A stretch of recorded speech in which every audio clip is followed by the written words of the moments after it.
we know out there. You'll never get this on CNBC. But our school system will never tell us that because they're part of the process. Fake money, fake teachers, fake assets. I know the game of the rich. My rich dad taught me. You know it because you're the banker. The bankers and the rich play is different than what they teach you in school.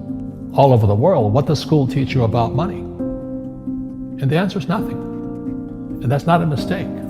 That's not an accident. I knew that. Most people know that.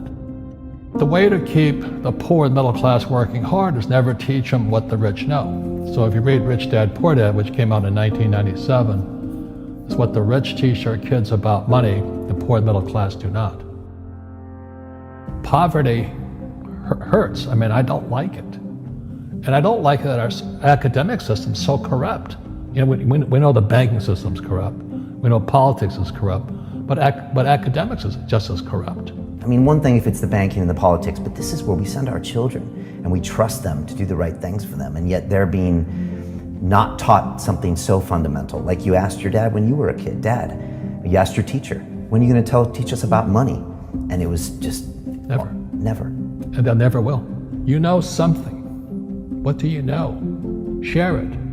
What is financial education? It's not get a job, work hard, save money, and invest in a well-diversified portfolio of stocks, bonds, mutual funds, and ETFs. The financial industry is two things, debt and taxes. In 1971, Nixon took the dollar off the gold standard, and the US dollar became debt. And we still tell kids to go to school, get a job, work hard, save money, and get out of debt. Now, who tells them to do that? That's the most ridiculous thing there is. The book starts and it says, lie number 1, saving money will make you rich. Yeah, it never will. You know that. All taught that as kids. Why would you save it and why would you work for it if they can print it faster than you can work for it? Why do you keep saving when they're printing it? The rich don't work for money. Don't you touch that stuff. It's very subtle, right? Yep. They don't say, I'm going to train you to be a worker bee the rest of your life, but they educate you in a way where that's what you come out. Right. What was he trying to do those first few months were you working for him? What was he trying to get across to you? Because he taught you the hard way about money. And she says, if you're going to be successful in your life, you've got to find the best teachers. And a great teacher is somebody who comes from the inside, not the outside. But in school, you don't know if your instructor is for real or not. That's where the fake teacher comes from. I said, I want you to teach me about money. So why should I teach you?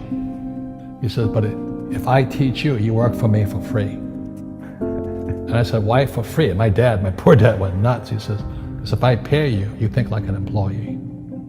Your brain will change. If you learn never to work for money, you'll be a rich man. And this is powerful. Once you give someone a paycheck, their brain turns off. Correct. Because it's... And then the promise of a pension. Right. And job security. Which is kind of a paycheck in disguise. Correct. After you stop working. Give the man a fish, eats for the day, teach him to fish, eats for a lifetime. And most poor people confuse assets for liabilities. They think their home is an asset, it's actually a liability. Right. An asset is a noun, like a house. Cash flow is a verb. So to understand if it's an asset or liability, it takes a noun plus verb. So if the cash is flowing out of your pocket, it's a liability. If the cash is flowing into your pocket, asset, verb, it's an asset. So I own 7,000 rental properties. Those are assets. Every month, the cash flows in. Whereas many people have the big house on the hill and the cash is flowing out. Right. And they're going broke. Right, it's like a frame of mind. The other thing the poor don't understand is the number 1 expense for most people is taxes. And yet we don't even see it. Isn't that weird? You walk around and you look at the paycheck and say, that doesn't seem right, and you don't realize that the government's got a huge hand in your pocket and you are doing nothing to minimize that. Again, this is what's very different about the rich and the poor. The rich don't work for money. His number 1 expense is tax. See, there's 3 kinds of income: earned, portfolio, passive.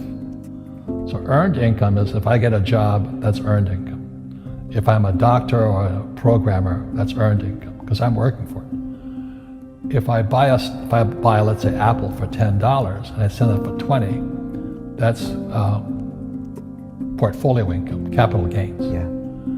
But passive income, which is cash flow, is never taxed. And so these guys are screaming right now in America, tax the rich. I said, good luck. Because most of the guys complaining, they don't know there's three kinds of income. And the rich don't have jobs anyway. They have assets. And so the average schmo out there, poor guy, sent the kid to school. They don't learn this. You see, very few people will buy what I do, make $1 million and pay zero tax. And my rich dad taught me that playing Monopoly. That's how it started. 4 greenhouses, 1 red hotel. Or the McDonald's formula. I write about it here. McDonald's, Ray Kroc. Yeah. McDonald's is in the real estate business. So they sell hamburgers, but they buy real estate, so they pay no taxes. This guy Bezos, he's $16 billion. How much tax did they pay on that $16 billion? Zero.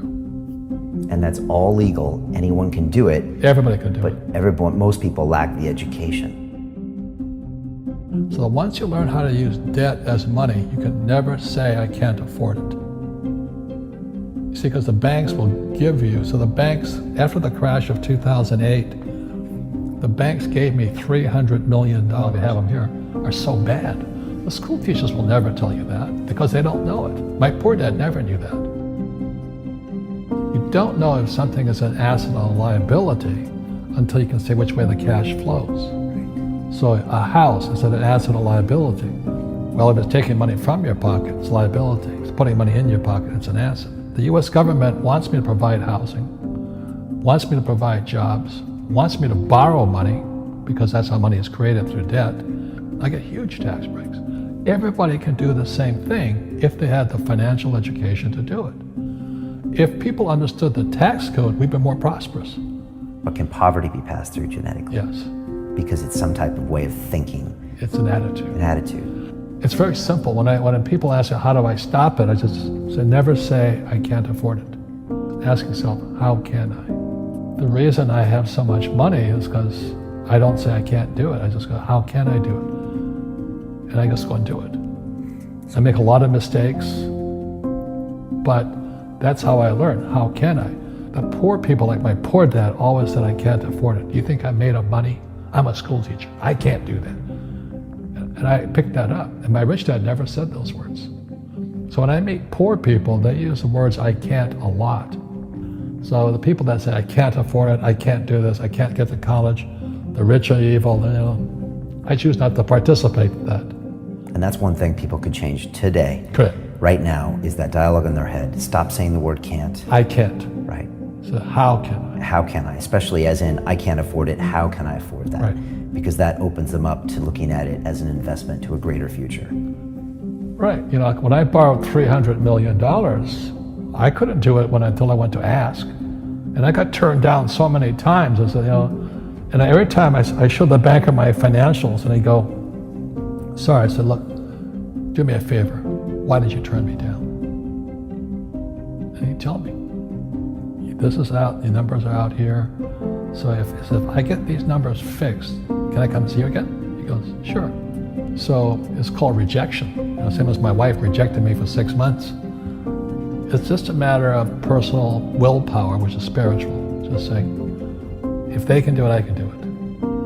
And how can I? How can I? And I think it's you once said, words become flesh. Yep. That was the Bible too. Intelligence increases through your mistakes, through the ups and downs, through what you learned. Real estate's real estate, but what I learned made me richer, not the money. You don't need money to make money. I think all of us, every human being has that low point in their life. And if they get the message, a new life begins. If they don't get the message, they keep going down. The richer I got was because I didn't need any money. I could use this to make money. But how did I get there? Is I made a lot of mistakes. People are afraid of making mistakes and all this, fear of failing. It limits them. nice, so very nice. So many people trapped in the same device.